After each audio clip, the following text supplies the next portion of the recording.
Let's compare the Callisto Protocol and the Order 1886. Two games that are a console generation and 5 years apart, making stunningly similar mistakes. Come on boys, time to fight. The winner gets 10 minutes of sunlight. Why compare these games? They share a lot of features and also more than a few flaws. They were both sold as examples for what the PlayStation hardware can do, the kind of graphics that it can put out. Both games had you play a man that's built like a bear, both had a lot of QuickTime events, a camera that doubles as a suppository, and a complete just absolute hatred for the player. Also, big spoilers ahead for both games. There are similar lessons to learn from both, making the similar mistakes several years apart.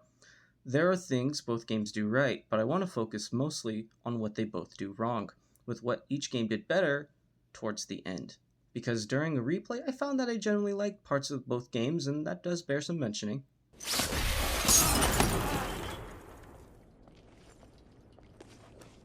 Stop for a pint, did you?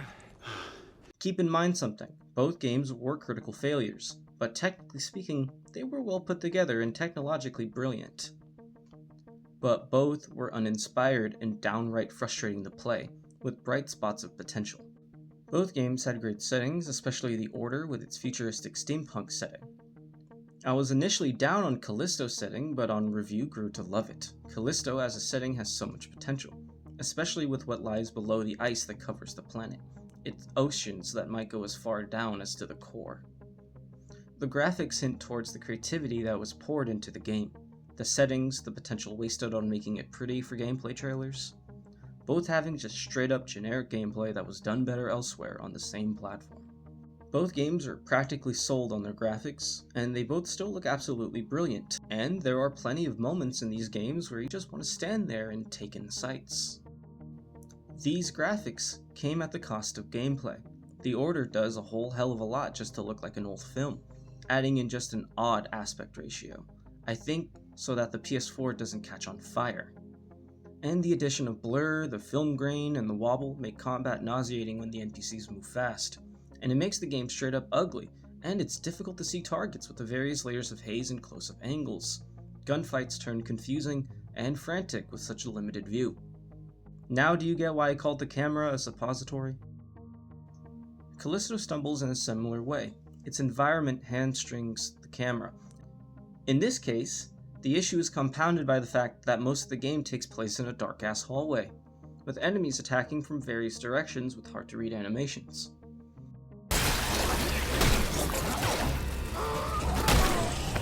And with the slow and chunky animations, the combat becomes straight frustrating and grindy.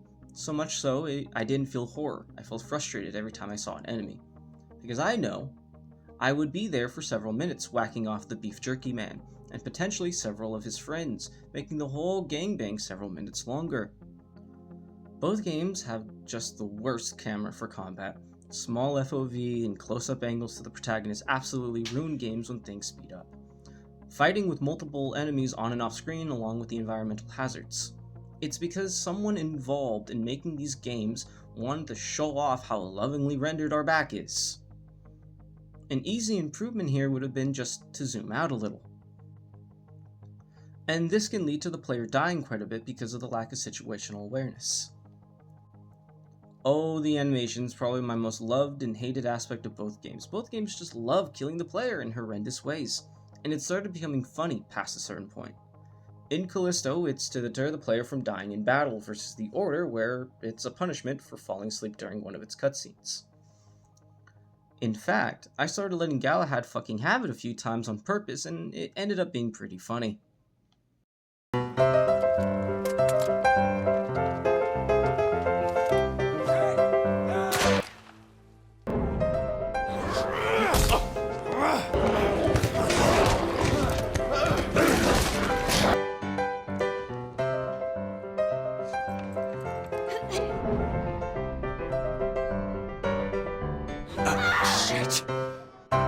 And for Callisto, it's just too long.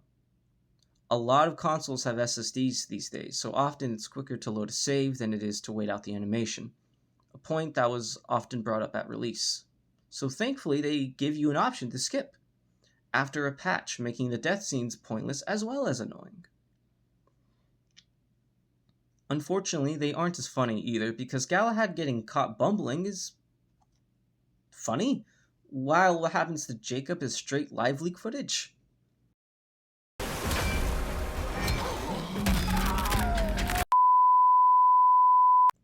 I love brutality in games, even if YouTube doesn't, but hey, they happen too frequently, and after I had to fight a small army only to do it all over again, I'm just too bored to care. Really, that goes for both characters getting murked. Speaking of characters, how do the stories compare?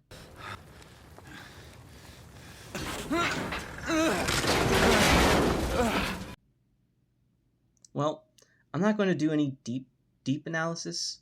I'm talking about the stuff I don't like specifically. Firstly, everyone you meet in both games, save for one guy, are all assholes, and both games kill that motherfucker off halfway through, only to replace them with an even worse character who doesn't like you. In the Order, your mentor Mallory was killed trying to solve corruption within the Order.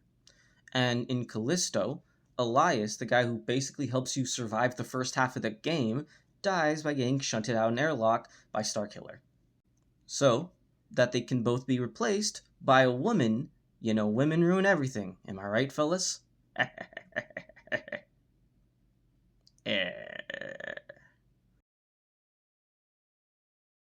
But seriously, both characters are flat. Danny in particular tries to get you killed and is indirectly responsible for your friend's death by leaving you stranded. So Jacob working with her any longer than he has to is asinine, but hey, she's from the boys, so ignore all that and do what she says, you fucking simp. Just brilliant. Also, it's a complete waste of the actress's talent to have her written this way. Her motives, while understandable, her specific hatred for Jacob and expecting him to solve all these problems that technically weren't started by him, a bit of a stretch. The Order has Laxmi, a rebel leader in the story who admittedly isn't annoying, she's just flat, boring, and a goody two-shoes who is down with the oppressor types. She drags you about trying to show you the truth and gets Gallywhacker to, after he said very explicitly not to kill several people who are technically on his side. Besides, that she is very forgettable. Perhaps it's due to the length of the game or her part in it, but after thinking about the setting for a moment, there's one problem. Why not show him photos as a lead? They have steam radios, they have Tesla rifles, but no photographs? Maybe old Gallywhack might have still needed to confirm, but at least him trusting her would have made a bit more sense. These companions encapsulate both games now, don't they? One is frustrating and the other one's forgettable. Both have plenty of nonsense. As for the gameplay, the enemies in both games differ greatly, but somehow make the same mistakes. Callisto is melee focused, while the Order is a cover shooter. Both games lack focus, more concerned with looks over function. But the cores were left underdeveloped. Callisto has the most frustrating melee combat ever, which is, if you compare it to its peers, only throws it in the sharp relief. Both games lack variety, and combat encounters usually with a handful of mixed enemies that will attack you, in basically the same way, which is usually charging at you. Sometimes they stand around, but mostly charge at you. It needed further depth and variation, not simply the addition of guns that barely change anything. While the Order has some of the most basic enemies and obvious combat arenas I've ever seen. Oh, I wonder what will happen next. Oh no, what a surprise! Simply adding more gimmicks and useless tools isn't going to change anything or make the game more fun, especially in a game like Calisto where you have one combo, and fights generally go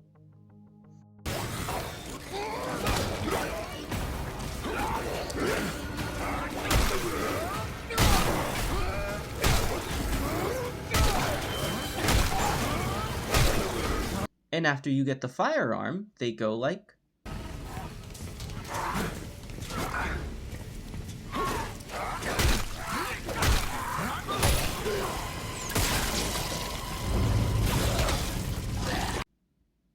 you can break these fights up with a force grab, and if it works right, you can end a fight pretty quick. It's actually pretty cool when it works, but it's not as reliable because you don't have space to use it, and everything is so fucking dark.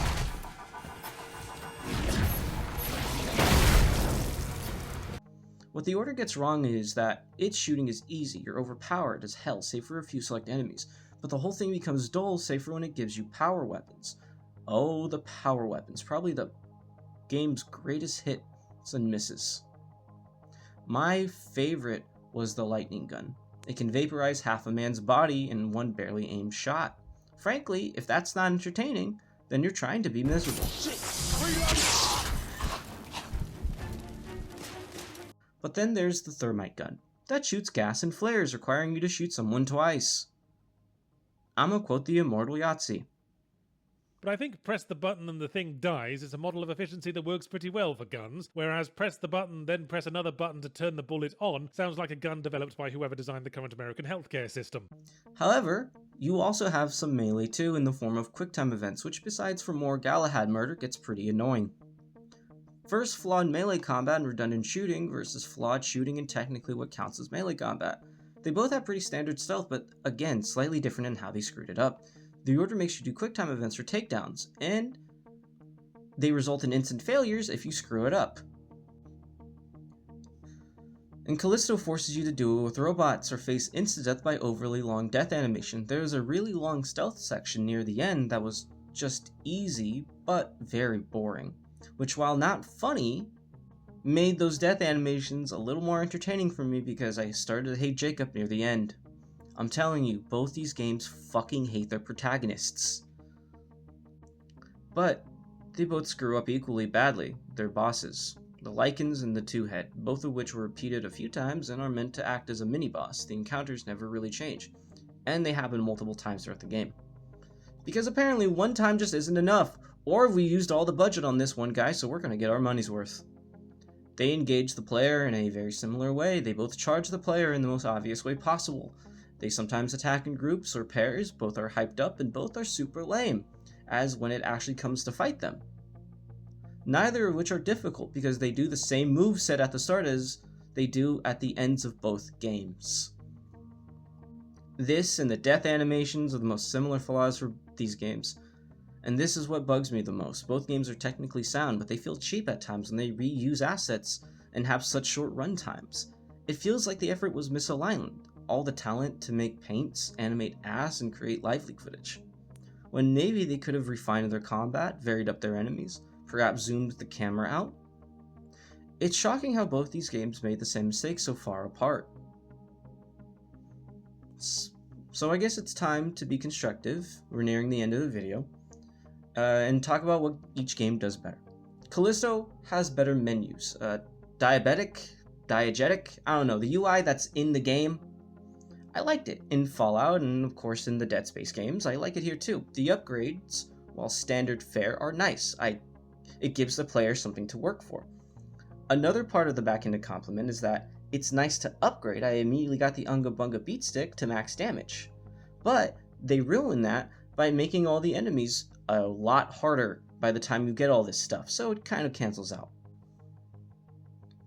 One thing that kind of breaks the game is when you get the ability to break through an enemy's block, which basically turns the combat into button mashing until the thing you're fighting is firmly tenderized.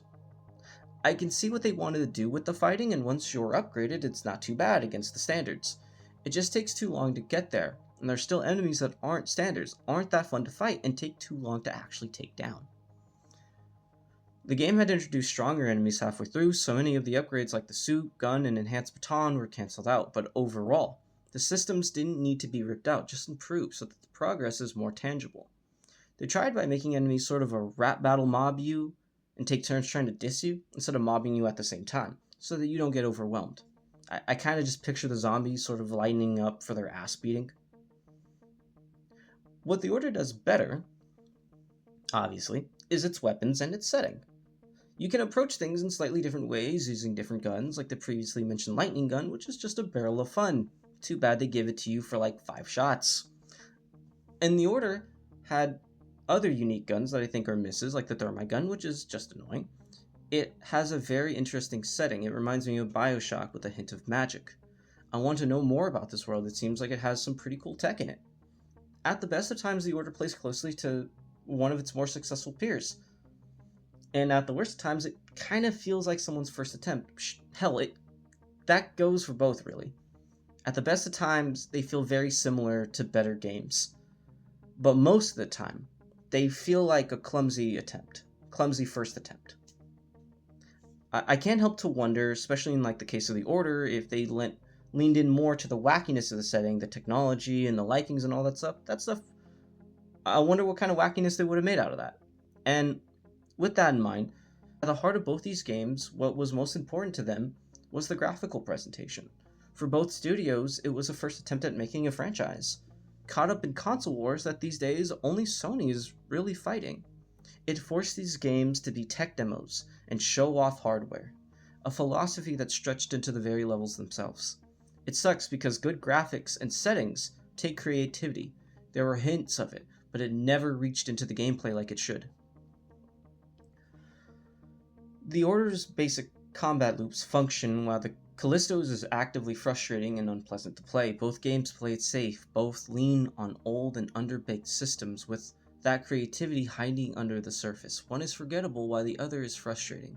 Also, it's easier to recommend The Order right now because you can find the game for about $4, usually under $5 at least on PSN when it goes on sale, which, yeah, I mean, it's basically a McDonald's meal. It's worth it for a few hours of decent fun. Last I checked, Calisto is on sale usually for about $20 or more, especially if you incorporate the price of its DLC. So, maybe wait on it, maybe not. Maybe if you can find a good package that includes them both for cheap, that'd be good. So me personally, I think The Order is a little better. I think it did do a little bit more to be a decent game, while I think Calisto did more to be original. So, it looks like The Order gets sunlight after all. Can I meet the family? You've overstepped. No Christmas. Alright, that does it. I hope you enjoyed, and thanks for watching. Like, sub, and comment. See you again real soon.